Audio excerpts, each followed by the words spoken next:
जय Hind everyone. Previous topic में हमने पढ़ा था Gutenberg and the printing press, और उस वीडियो में हमने देखा था कि गटेनबर्ग कौन था, कहाँ से बिलोंग करता था, फर्स्ट प्रिंटिंग प्रेस कब डेवलप किया, उसे इम्प्रूव किया, कौन सा किया। उसके बाद हमने देखा था कि फर्स्ट प्रिंटेड बुक जो थी बाइबल थी, एंड शुरुआती दौर में 180 कॉपीज को प्रिंट किया गया था और 3 साल समय लगा था। Now we are going to study about the new topic print revolution and the impact। आज के इस टॉपिक में हम लोग पढ़ेंगे कि प्रिंट रिवॉल्यूशन का इम्पैक्ट क्या रहा हमारी सोसाइटी के ऊपर। प्रिंट रिवॉल्यूशन के आने के बाद सोसाइटी कैसे चेंज होती है उसके बारे में हम लोग पढ़ेंगे। हम लोग देखेंगे कि जो लोग पहले केवल किताबों को, कहानियों को सुनते थे ग्रुप में बैठ करके, अब देखेंगे लोग धीरे धीरे किताबों को पढ़ना शुरू करेंगे। तो इस टॉपिक के बारे में डिटेल में पढ़ते हैं एक एक करके हम लोग। सीबीएसई के जो बुक में हमें मेंशन है the print revolution and its impact. What was print revolution? Question है कि प्रिंट रिवॉल्यूशन क्या था। तो I have taught you about that the printing from shifting of print from hand to machine known as the print revolution. It was not just a development, a new way of producing books. बोला बेटा कि ये कोई एक simple development नहीं था कि हम लोग नया बुक प्रोड्यूस करने का तरीका खोज लिए। जो प्रिंट रिवॉल्यूशन था, it transform the life of people, changing their relationship to the information and the knowledge and with the institution and the authorities. Print revolution जो था ये केवल एक नया तरीका नहीं था किताब छपने का, बल्कि एक ऐसा तरीका था जो पूरे के पूरे लोगों के माइंड को ट्रांसफॉर्म कर देता है, लाइफ को ट्रांसफॉर्म कर देता है। उसका रिलेशन जो नॉलेज के साथ होता है उसे चेंज कर देता है, इंस्टीट्यूशंस के साथ जो रिलेशन था उसे चेंज कर देता है। यानी कि नॉलेज मीन्स व्हाट। पहले क्या होता था कि जो जिस धर्म को लेकर के देख लिया जाए तो जो पहले जो धार्मिक व्यक्ति होते थे, जो पुजारी होते थे, जो चर्च के फादर्स होते थे, मौलवी होते थे, जो बातें कह देते थे वही लोग मान लेते थे। लेकिन जब किताबों को पढ़ने लगते हैं तो उसी नॉलेज का अलग अलग मीनिंग निकालना शुरू करेंगे। It influence the popular perception and open a new way of looking at a thing. जब लोग किताबों को पढ़ना शुरू करते हैं तो लोग नए तरीके से चीज़ों को सोचना शुरू कर देते हैं।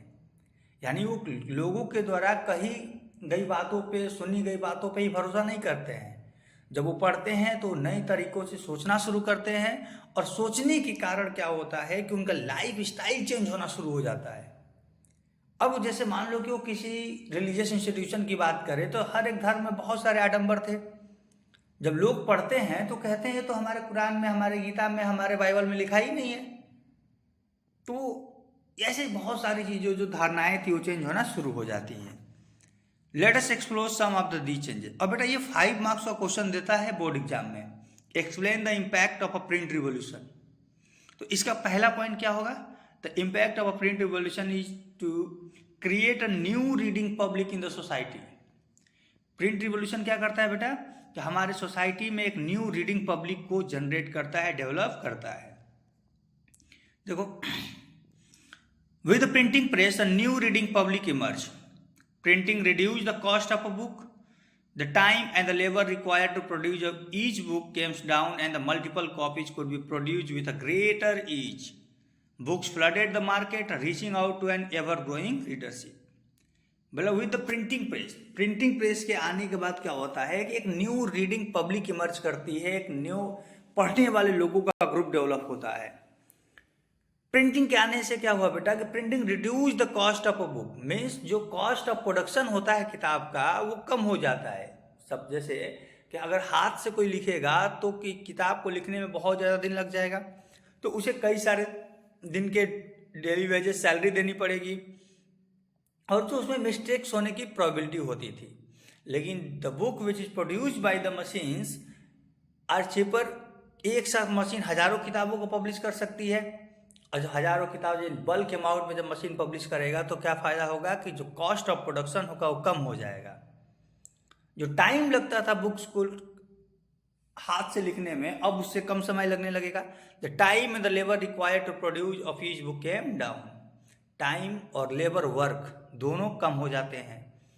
बहुत सारी मल्टीपल कॉपीज प्रोड्यूस हो जाती हैं आसानी से, और पूरे मार्केट में book flooded the market reaching out to an ever growing readership. अब धीरे धीरे जो पढ़ने वाले लोगों की संख्या बढ़ती जाती है, तो ये सारे लोगों के पास ये मार्केट में जो प्रिंटेड बुक्स होती हैं उनके पास पहुंचना शुरू हो जाती हैं। तो यानी क्या होता है बेटा कि एक तरफ बुक्स प्रोड्यूस हो रहे थे हाथ से तो महंगे होते थे, मशीन से होने लगे तो सस्ते हो गए। पहले कम अमाउंट में छपती थी, अब ज़्यादा अमाउंट में छपने लगी।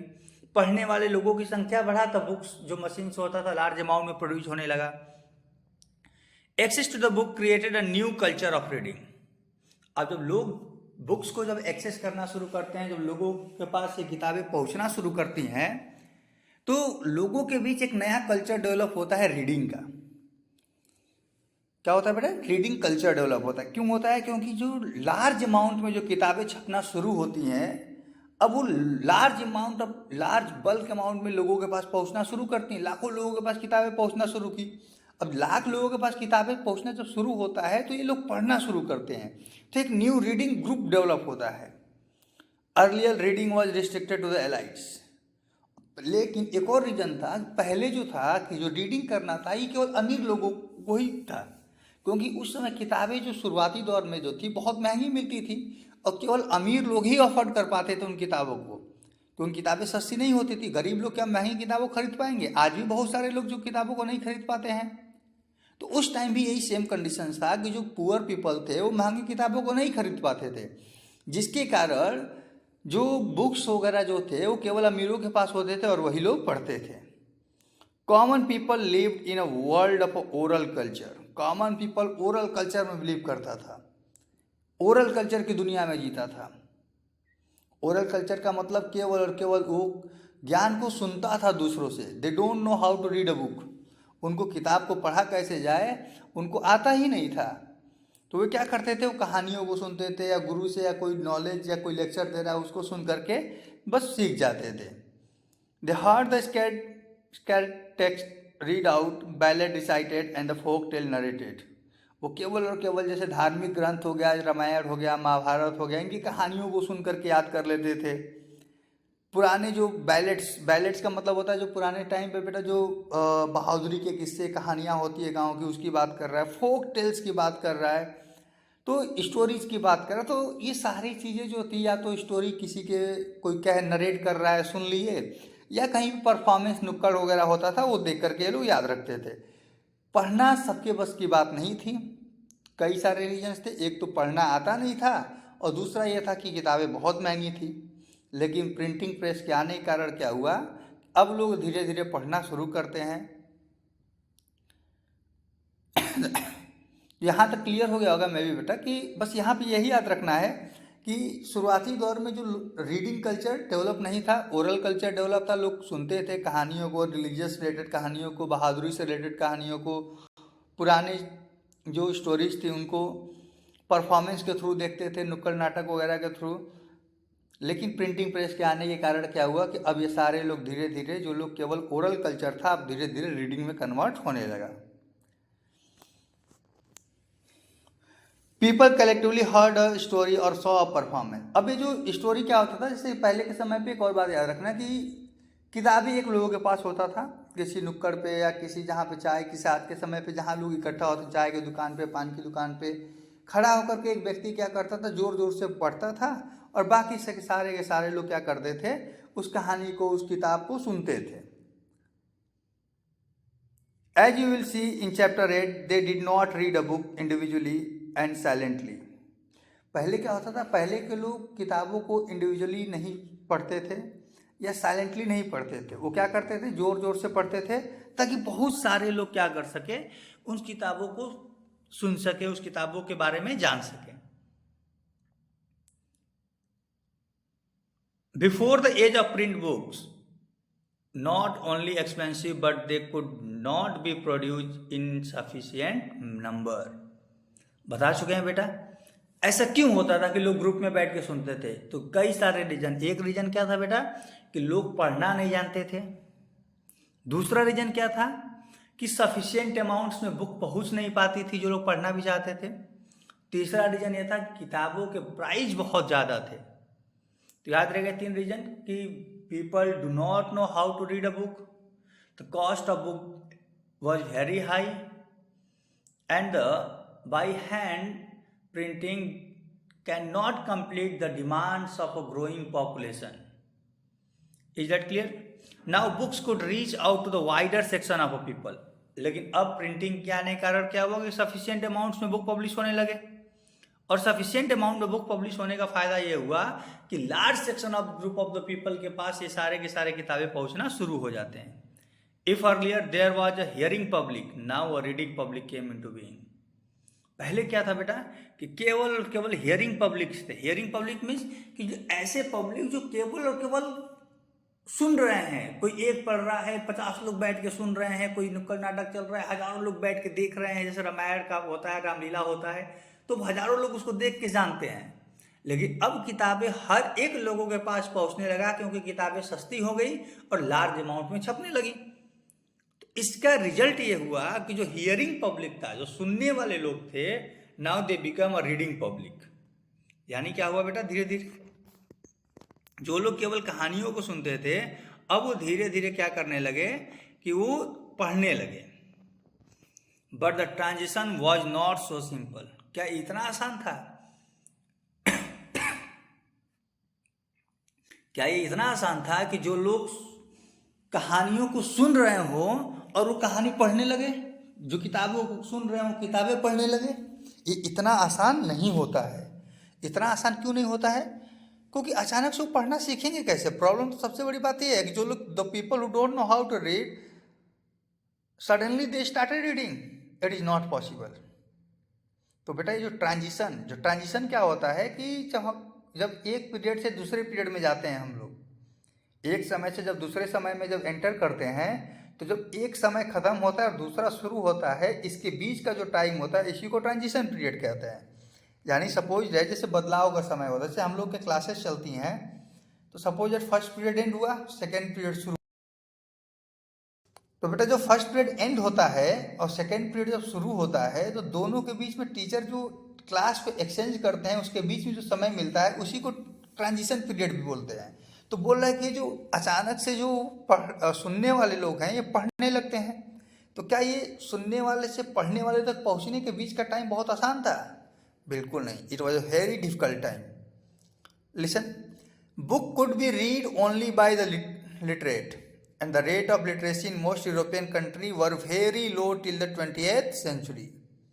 लो हो गया प्रॉब्लम. बोल रहा है बेटा कि बुक को हम तभी पढ़ पाएंगे जब लिटरेसी रेट ज़्यादा होगा, बट डाटा ये कहता है कि अर्ली 20th सेंचुरी तक यूरोप के मैक्सिमम देशों में लिटरेसी रेट बहुत कम था. अब लिटरेसी रेट बहुत कम है तो लोग किताब पढ़ेंगे कैसे? और अगर लिटरेसी रेट कम है तो किताब खरीदेगा कौन इतना ज़्यादा? तो बिजनेस, सबको पता है, बुक सेलर्स क्या करेंगे? बिजनेस टैक्टिक्स को यूज करेंगे.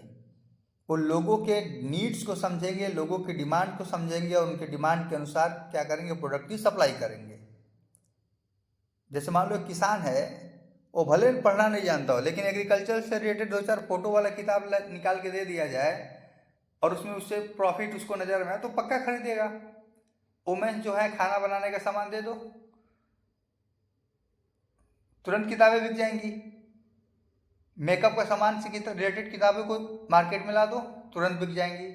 तो पढ़ने लिखने, तो ये जो बुक सेलर्स थे ये बिजनेस टैक्टिक्स यूज करेंगे बेटा यहाँ पे, कि जब पढ़े लिखे लोग नहीं हैं तो अब नॉर्मल क्या इकोनॉमिक्स की किताब खरीदेगा कोई? जो अनपढ़ आदमी है, तो किसान है, तो नहीं खरीदेगा. क्या वो ज्योग्राफी की किताब खरीदेगा? नहीं खरीदेगा. लेकिन अगर उससे रिलेटेड, उसके फसल से रिलेटेड, उससे एग्रीकल्चर से रिलेटेड होगा तो पक्का खरीदेगा. तो यही टैक्टिक्स यूज किया जाएगा. तो बोल रहा है बेटा कि ये ट्रांजिशन इतना सिंपल नहीं था. सिंपल क्यों नहीं था? सिंपल इसलिए नहीं था क्योंकि उस समय पे यूरोप के मैक्सिमम देशों के लिटरेसी रेट बहुत कम थी. How then could publisher persuaded the common people to welcome the printed book? जब लिटरेसी रेट कम है तो कैसे वो यूरोप के लोगों को ये पब्लिशर समझाएंगे कि आपको किताब पढ़ना जरूरी है, आपको किताब खरीदिए, हमें प्रॉफिट हो? तो क्या करते हैं देखो, To do this, they had keep in mind the wider reach of the printed work. Even those who did not read could certainly enjoy listening to the books being read out. तो उनको जो publisher थे उनके मन में आता है कि जब ज़्यादा लोग अनपढ़ हैं, इलिटरेट हैं, तो किताब खरीदेगा कौन हमारा। तो किताबों को, ऐसी किताबों को पब्लिश करते हैं जिन्हें लोग सुन करके इंटरेस्ट के साथ सुने। एक लोग पढ़े भी तो लोग इंटरेस्ट के साथ सुने और उसमें ब्यूटीफुल पिक्चर्स वगैरह लगा दें ताकि वो देखने में और अच्छा लगे। समझ में आ रहा है बात। ये बुक बेचने के तरीका था कि वे इंटरेस्टिंग कहानियों से रिलेटेड किताबों को छापने लगे और धीरे धीरे किताबें बिकनी शुरू हो जाती हैं। So printer began publishing popular ballads and the folk tales and such books would be profusely illustrated with a pictures. अब क्या होता है कि मान लो कि सपोज दैट कि हम लोग क्या रहे हैं, बनारस के एरिया में रह रहे हैं बेटा, तो अगर हमें कोई किताब की कहानी छपे साउथ इंडिया की है तो हम बहुत ज़्यादा इंटरेस्ट नहीं दिखाएंगे उसमें। लेकिन हम बनारस के ही किसी एक पर्टिकुलर बहुत बड़े वीर योद्धा की कहानी के बारे में पढ़ें, बनारस से हिस्ट्री से रिलेटेड कोई किताब हो और सस्ते दामों में मिले तो हम जरूर इंटरेस्ट दिखाएंगे। और यही सेम काम करते हैं पब्लिशर्स, लोगों के कल्चर से रिलेटेड चीज़ों को प्रिंट करना शुरू करते हैं, किताबों में कहानियों का रूप देना शुरू कर देते हैं। देखो, to do this they had to keep in mind the wider reach of the printed book. Even those who did not read could certainly enjoy listening to the books being read out. जो लोग नहीं पढ़ पा सकते हैं वो सुन करके reading को एंजॉय करें। So printer began publishing popular ballads and the folk tales and such book would be profusely illustrated with a picture. धीरे धीरे गांव की कहानियों को, कल्चर्स को लिखना शुरू कर रहे, कहानियों के रूप देना शुरू करते हैं और इसमें अलग अलग ब्यूटीफुल पिक्चर्स लगाते हैं।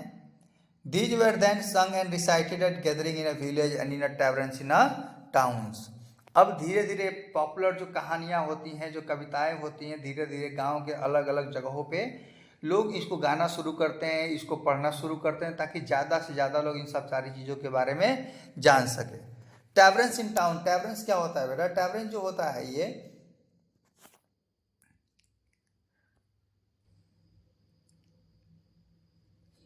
जो टैवरन्स होता है बेटा, ये होता है क्या है कि जैसे कि हमारे यहाँ चाय पीने का शौक लोग बहुत ज़्यादा रखते हैं तो चाय पीने के लिए चाय की दुकान पे चले जाते हैं। In the same way European country में क्या होता है कि यूरोपियन कंट्री में लोग एल्कोहल इंजॉय करने के लिए, टी इंजॉय करने के लिए जहाँ पे जाते हैं उसे टैवर्न्स कहते हैं। तो एक तरीके से शराब खाना कह सकते हैं आसान सी लैंग्वेज में समझने के लिए, जहाँ पे लोग इकट्ठा होते हैं भोजन करने के लिए रेस्टोरेंट में और वहाँ पे शराब वगैरह को सर्व करते हैं, जहाँ पे वे लोग अपने दोस्तों से मिलते हैं, अपने फैमिली मेम्बर से या किसी से भी मिलते हैं। मिलने का एक जगह होता है जहाँ पे वे लोग एल्कोहल वगैरह को इंजॉय करते हैं, उसे टैवर्न्स कहते हैं।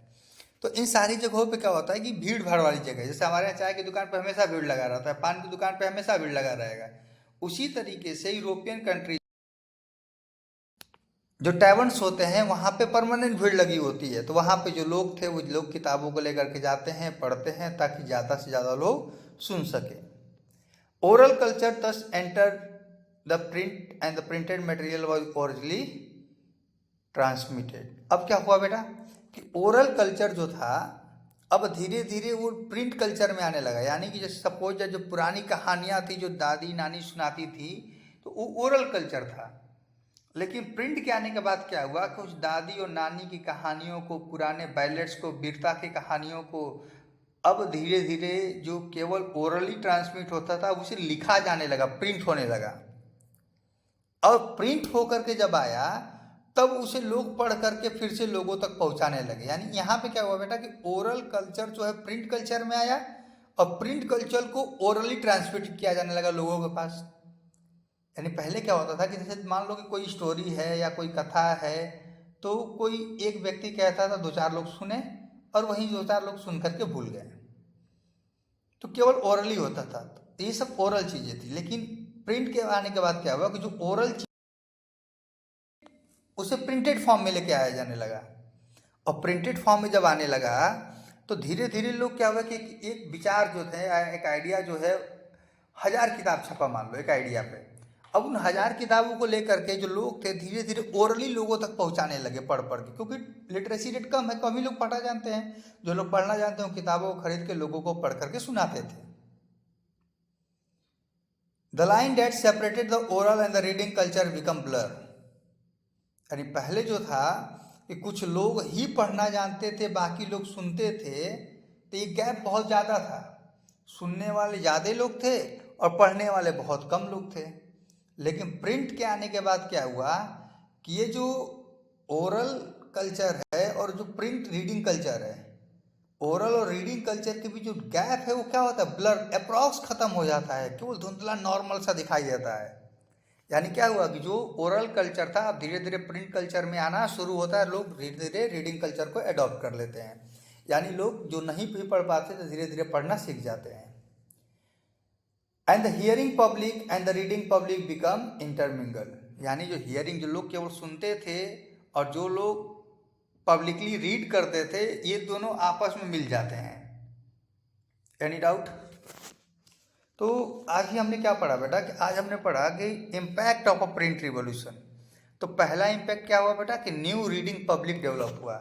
न्यू रीडिंग पब्लिक का मतलब है कि पहले के लोग क्या करते थे, केवल और केवल चीज़ों को सुनते थे, ओरली ही इन सारी चीज़ों को ट्रांसमिट किया जाता था। प्रिंट के आने के बाद लार्ज अमाउंट ऑफ बुक्स छपने लगे, सस्ती किताबें छपने लगी, लाखों लोगों तक किताबें पहुंचने लगा, जिसके कारण लोग पढ़ना शुरू कर देते हैं। और यही था हमारा फर्स्ट पॉइंट। तो ये याद रहेगा कि what was the impact of a print revolution. The first impact of a print revolution is new reading public. और न्यू रीडिंग पब्लिक कैसे डेवलप होता है बेटा, because of the printing of large amount of book at a low rate. और ये book जो होती पहले केवल अमीरों के पास होती थी, लेकिन